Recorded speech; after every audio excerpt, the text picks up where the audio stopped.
Hello guys, this is देव। आज हम JEE mains का पहला शिफ्ट का पेपर करेंगे जो कि 24 फरवरी अभी हुआ है।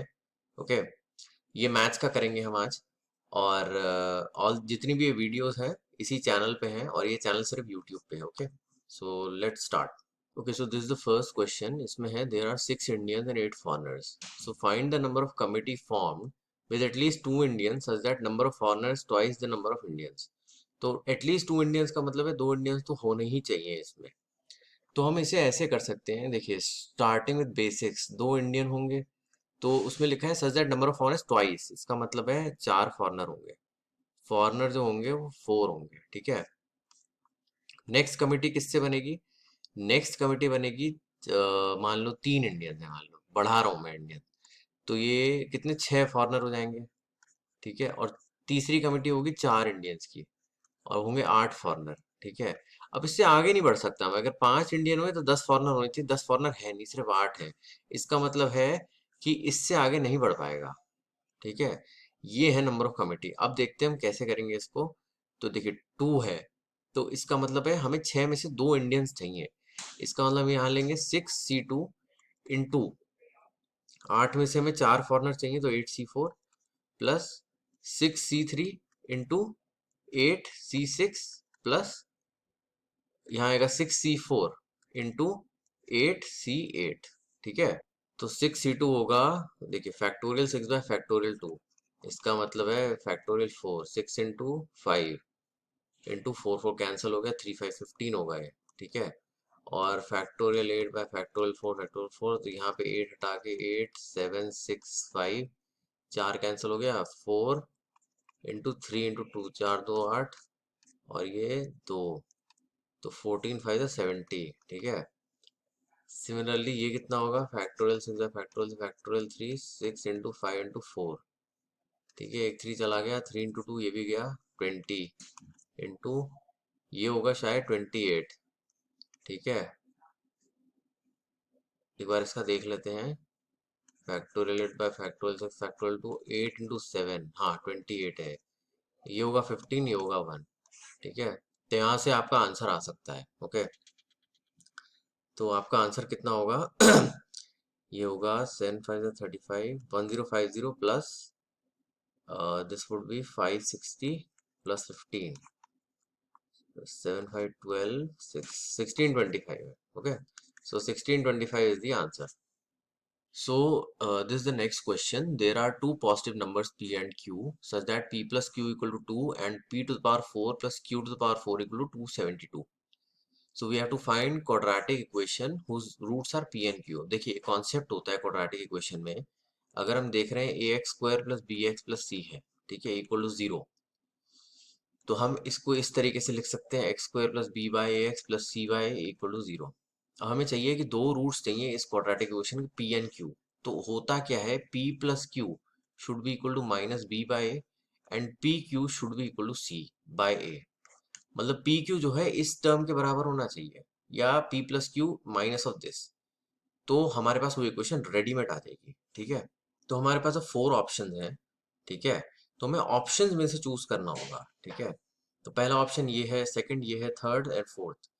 तो हमें देखना होगा p प्लस क्यू किसके बराबर है या p क्यू की क्या वैल्यू आ रही है। Okay, so let's see. So देखिए p plus q equal to 2 है and p to the power 4 plus q to the power 4 equal to 272।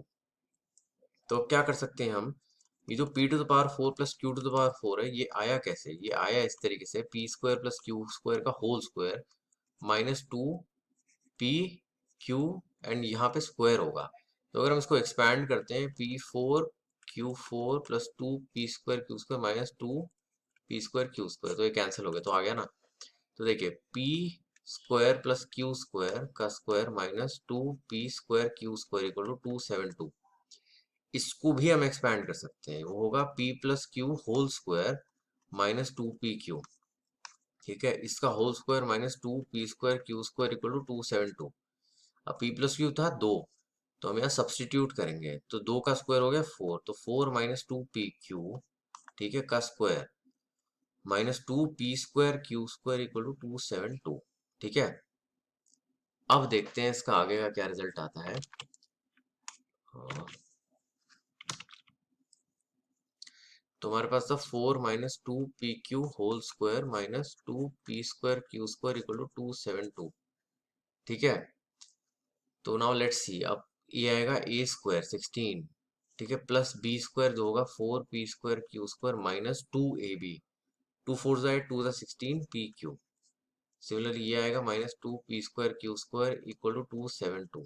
ठीक है, अब हम इन दोनों को सब्ट्रैक्ट करें तो हमारे पास आता है 2 P² Q² minus 16 PQ minus, अब यहाँ 27216, तो यहाँ कितना आएगा हमारे पास 272 और 16 है 6, एंड दिस वुड बी 7 6, तो this would be like 156। Okay,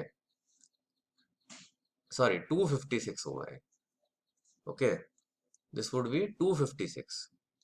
so this equal to 0। अब 2 से डिवाइड करते हैं इसको, तो ये आएगा P² Q² minus 8 PQ minus 128। ठीक है, ये आई है हमारे पास इक्वेशन। तो अब हमको मतलब ये x² प्लस BX+C वाला हिसाब है, तो फिर से हमें अगर PQ निकालना है तो हमें PQ कैसे निकालेंगे? B² माइनस 4AC का कॉन्सेप्ट होता है। ठीक है, तो 64 माइनस 4AC, तो प्लस 128 इंटू 4, 4 8 जा 32, 4 2 जा 8, 11, 512, राइट, इसका रूट बाय 2। ओके, एंड ये जो है प्लस माइनस होता है। ठीक है, तो माइनस B मतलब 8 प्लस माइनस दिस। ठीक है, तो 64 प्लस 512 कितना हुआ? ये हुआ 6, 576। 576 किसका स्क्वायर होता है? 24 का आई बिलीव। 16 9 2 4 जा 8 2 जा 4, हाँ 576 24। तो 8 प्लस माइनस 24/2। ठीक है, तो 8 माइनस 24/2 कितना हो? -8 हो गया, कॉमा 8 प्लस 24 32/2 16। ठीक है, तो ये हुई हमारी PQ की वैल्यू, या तो -8 है 16 है। तो ऑप्शन में से देख लेना, जो सा अगर PQ 16 आ रहा है एंड में, जैसे x² माइनस 2x प्लस 16 था कहीं, तो हमारी ये इक्वेशन होगी। Okay, alright, so this is the next question. The population of a town at time t is given by this, ये डिफरेंशियल इक्वेशन है। ठीक है, also P of 0 is 850, तो P of 0 दिया हुआ है, find the time and population of the town become 0। इसका मतलब है हम कैसे करेंगे इसको? देखिए कॉन्सेप्ट ये होगा dP ऑफ t। अब क्योंकि P यहाँ है, P यहाँ है, तो एक्सप्रेशन को नीचे ला सकते हैं हम, 0.5 P ऑफ t माइनस 450। ठीक है, इक्वल टू dt, ये कर सकते हैं हम। ओके, अब टाइम देखिए, अगर हम इंटीग्रेट करेंगे तो लिमिट्स लगानी पड़ेंगी, क्योंकि P ऑफ 0 दिया हुआ है। ठीक है, और हमें ये टाइम निकालना है पॉपुलेशन 0 होती है। तो हम ऐसा करेंगे, हम क्या करते हैं, P, देखिए शुरुआत पॉपुलेशन कहाँ से हुई? 0 टाइम से, क्योंकि टाइम तो 0 से चला है, और टाइम आगे चल के 0 नहीं हो सकता, t होगा। ठीक है, टाइम शुरू में 0 होता है। तो सिमिलरली शुरू में population P against this 0 time कितनी होगी? P of 0। और नेक्स्ट कहाँ जाएगी? ये 0 जाएगी, क्योंकि यहाँ लिखा है हमें टाइम निकालने तो पॉपुलेशन 0 हो जाए, तो ये t जो होगा वो जितना पॉपुलेशन 0 हो जाएगी। ओके, तो कॉन्सेप्ट ये है। ठीक है, इस कॉन्सेप्ट के बाद हम इंटीग्रेशन कर सकते हैं। बिना कॉन्सेप्ट के आंसर कभी आएगा नहीं। ठीक है, लगाते रहना इंटीग्रेशन कितनी, लेकिन यू शुड अंडरस्टैंड कि कॉन्सेप्ट क्या है।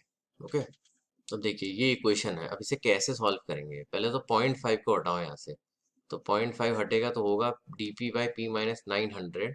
यहाँ 2 आ जाएगा, तो 2 यहाँ की जगह यहाँ ले आते हैं, तो dt/2 हो गया 0 से t, और ये हो जाएगा P ऑफ 0 से 0। ठीक है, अब मैं मानता हूँ P-900 को z। ठीक है, तो dP कितना हुआ? इक्वल टू dz, क्योंकि 900 कांस्टेंट, अगर यहाँ से डिफरेंशिएट करना चालू करें तो 0 हो जाएगा। ठीक है, तो dP इक्वल टू dz, तो यहाँ पे सीधा सीधा मैं लिख सकता हूँ dz/z। ठीक है, इक्वल टू dt/2, 0 से t। ठीक है, अब देखिए P था P0, तो दोनों ऑब्वियसली टाइम पे डिपेंडेंट है, तो z की वैल्यू क्या होगी एट टाइम 0? वो होगी P0 माइनस 900। ठीक है, ओके, एंड z की वैल्यू क्या होगी जब हम पॉपुलेशन 0 हो जाएगी? z की वैल्यू क्या होगी जब पॉपुलेशन 0 हो जाएगी? -900। ठीक है ना, तो ये है, लेकिन मैं ये लूंगा नहीं क्योंकि कॉम्प्लिकेटेड एक्सप्रेशन हो जाता है थोड़ा। हम क्या करेंगे, सीधा यहाँ पे करेंगे log of z equal to t over two. ठीक है, अब z को हम बदलेंगे यहाँ पे, ठीक है, वो ज्यादा बेटर रहता है। तो log ऑफ कितना हुआ है, p माइनस 900, ठीक है, equal to t by to.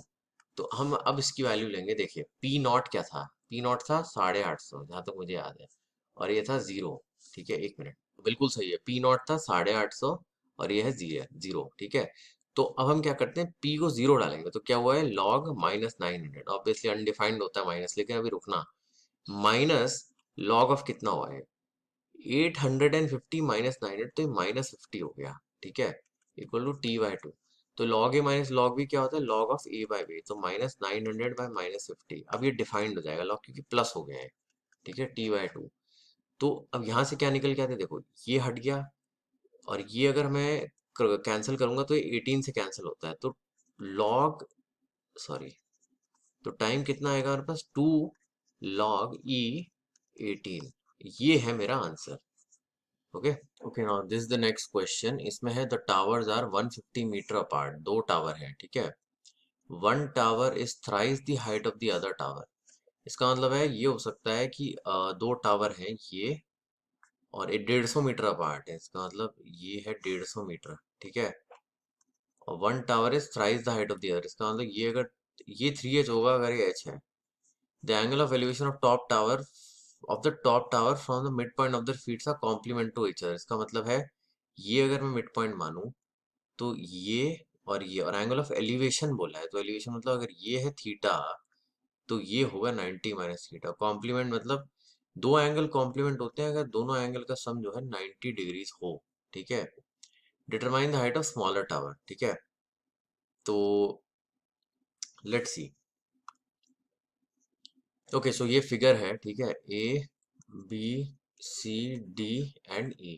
ठीक है, तो हमें एच निकालना है, तो कैसे करेंगे, देखिए, tan थीटा, tan थीटा क्या होता है, परपेंडिकुलर बाय बेस, तो h डिवाइड बाय 75। ठीक है, लेकिन ये h डिवाइड बाय 75 नहीं हो सकता, थीटा ये है, 3h होगा यहाँ पे।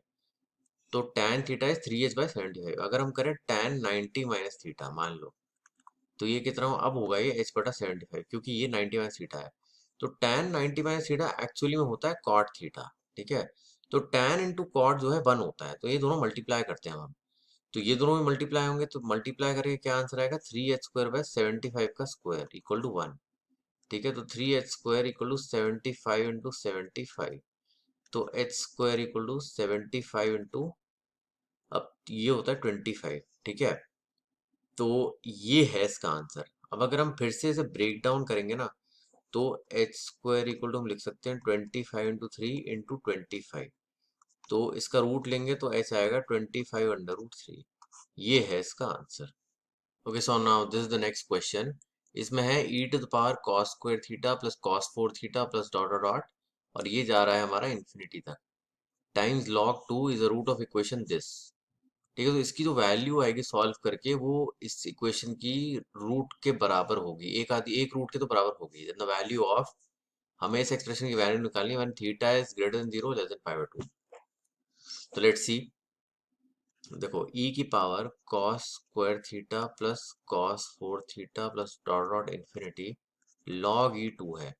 ठीक है, तो हम इस एक्सप्रेशन को इस तरीके से लिख सकते हैं, e to the power log e, फिर 2 to the power cos square theta plus cos 4 theta plus dot dot dot infinity. तो अब अगर हम देखें e की पावर log e x, ये होता है हमारा x। ठीक है, e to the power log e x हमारा x होता है। तो e की पावर log e2 हमारा क्या होगा, ये पूरा x है। ठीक है, तो हमारा होगा 2 to the power cos square theta plus cos 4 theta plus dot dot dot dot infinity. ठीक है, अब ये सॉल्व करते हैं।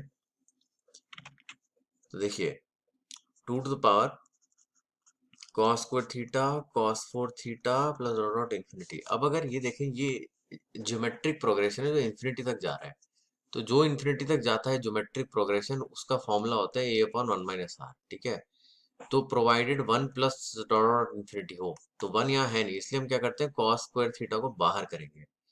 अब आएगा 1 plus cos square theta plus cos 4 theta plus dot dot dot infinity, ये टू द पावर है। ओके, तो इस एक्सप्रेशन का जो आंसर आएगा ए, तो 1 हो गया, ठीक है, यहाँ ए 1 हो गया, क्योंकि 1 plus r square plus dot dot infinity, इसका आंसर होता है 1 अपॉन 1 माइनस आर, ठीक है। तो कॉस स्क्वायर थीटा, ये तो बाहर है, इंटू 1 अपॉन 1 माइनस आर, मतलब 1 माइनस कॉस स्क्वायर थीटा, क्यों, क्योंकि आर आर स्क्वायर, ठीक है, और ये जो है 2 टू द पावर है सारा, तो 2 टू द पावर हमारे पास आ गया cot square theta, cos square by sine square, ठीक है। अब ये जो चीज है, ये इस चीज की एक रूट होगा, टी स्क्वायर माइनस 90 + 8। देखो इसका सोल्यूशन जो है ना, टी इक्वल टू या तो 8 है या 1 है इसका आंसर, ठीक है। ध्यान से अगर देखा, T square minus 80 minus T, तो टी 1, 8 है, तो इन दोनों पे रखो जरा आप, 2 to the power cot square theta equal to 1 करते हैं, तो 1 1 कब होगा, जब ये 2 टू द पावर 0 होगा। This would imply cot square theta equal to 0 and this would imply theta equal 0। ये पॉसिबल नहीं है, क्यों, क्योंकि थीटा का जो डायमेंशन है वो ग्रेटर देन 0 है, लेस देन पाई बाय 2 है, बराबर का कोई साइन नहीं है यहाँ पे, इसलिए ये पॉसिबिलिटी नहीं है। तो दूसरी पॉसिबिलिटी हुई t इज इक्वल टू 8, तो होना ही पड़ेगा, ठीक है, वरना क्वेश्चन ही वैलिड नहीं है। तो 2 to the power cot square theta equal to 8, तो this would imply 2 to the power cot square theta equal to 2 to the power 3, तो cot square theta equal to 3 and cot theta equal to √3। अब ये बिल्कुल सही बैठा है, ठीक है, तो क्योंकि ये सही बैठा है, तो थीटा यहाँ क्या हुआ, ऑब्वियसली यहाँ थीटा जो होगा कॉस थीटा पे साइन थीटा होता है, तो ये 30 डिग्रीज होगा थीटा, राइट, 30 डिग्रीज होगा थीटा। तो हमें इस एक्सप्रेशन की वैल्यू निकालनी थी, 2 sign theta divided by sine theta plus √3 cos theta, right. तो अब देखो क्या करो, साइन से डिवाइड ही कर दो इस एक्सप्रेशन को, तो 1 प्लस अंडर √3 कॉट थीटा, ठीक है, साइन से डिवाइड करो, ये हट जाएगा, यहाँ आ जाएगा साइन, ठीक है।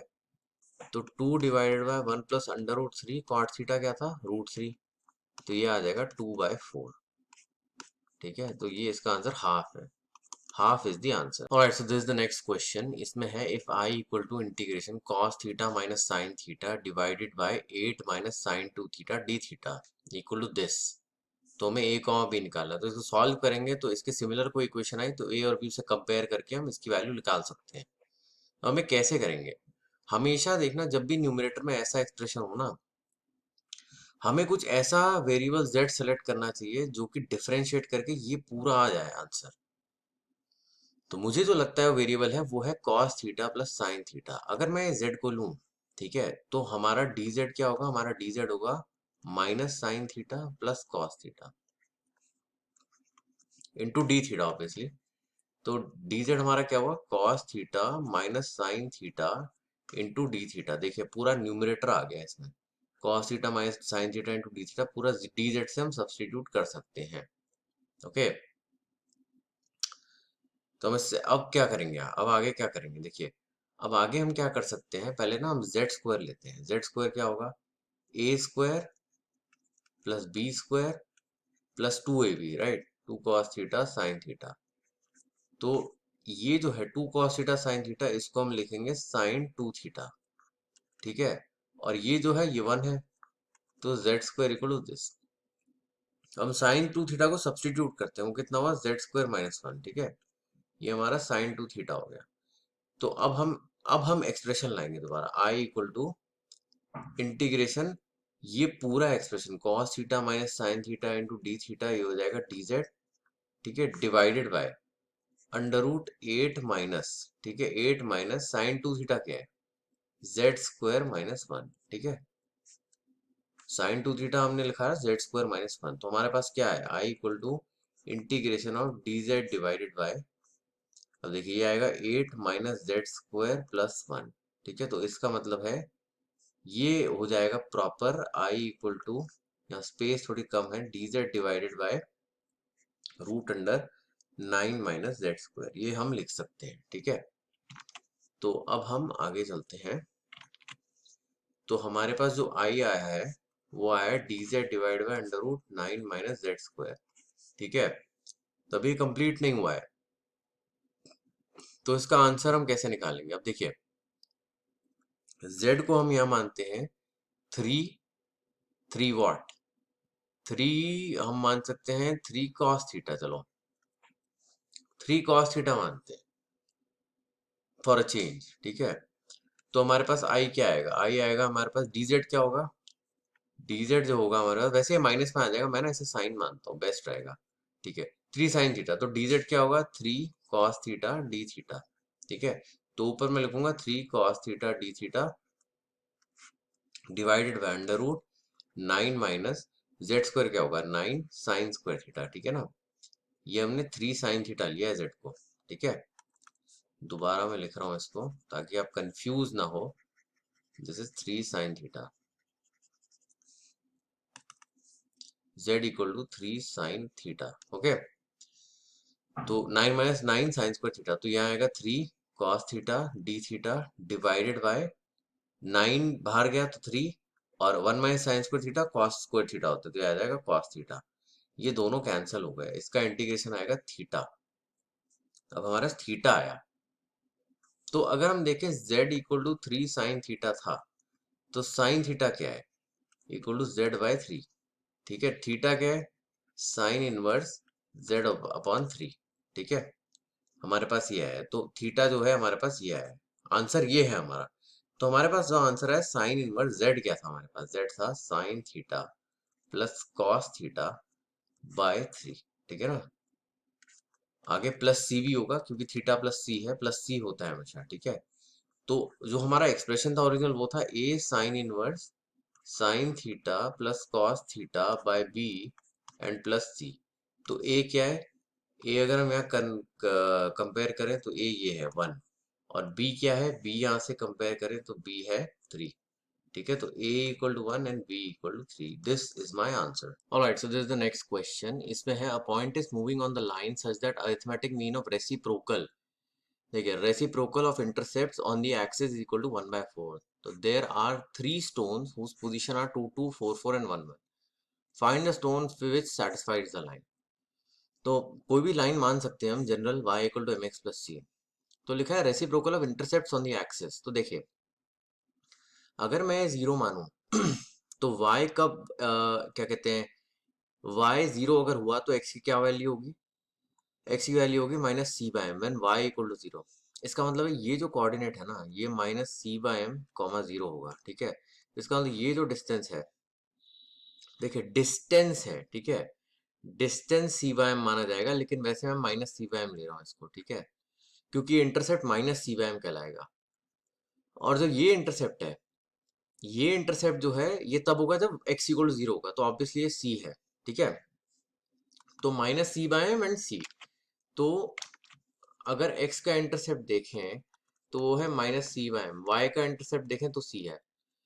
अब लिखा है arithmetic mean of reciprocal of intercept. तो रेसिप्रोकल x क्या होगा, x reciprocal equal to minus m by c, y reciprocal क्या होगा 1 बाय सी। इन दोनों का अरिथमेटिक मीन, अरिथमेटिक मीन दो नंबर्स का क्या होगा, minus m by c plus 1 by c by 2 equal to 1/4 दे रखा है। तो क्या आएगा इससे, 1 minus m divide by 2c equal to 1/4। तो ये कैंसल हो गया, तो c कितना आया 2 इंटू 1 माइनस एम, ठीक है। अब हम इस c की value y equal to m x plus c में डालते हैं, y equal to m x plus 2 minus 2m, ठीक है, ये लिख सकते हैं हम, ओके। तो दो को इधर ले आते हैं, तो y minus 2 equal to m into x minus 2। तो ये इक्वेशन कौन सा कोऑर्डिनेट सेटिस्फाई करेगा, हमारे पास 3 पॉइंट्स है, 2 2 3 3 और शायद 1 1, ये 3 पॉइंट्स थे ठीक है ना। तो ये जो इक्वेशन है ये दो सेटिस्फाई करेगा। अगर यहाँ दो डालें 0 है इक्वल टू एम इंटू 0, तो 0 इक्वल टू 0 जो कि सेटिस्फाइड है। तो इसका मतलब है point 2,2 is satisfying this line equation, ठीक है। तो 2,2 मेरा आंसर।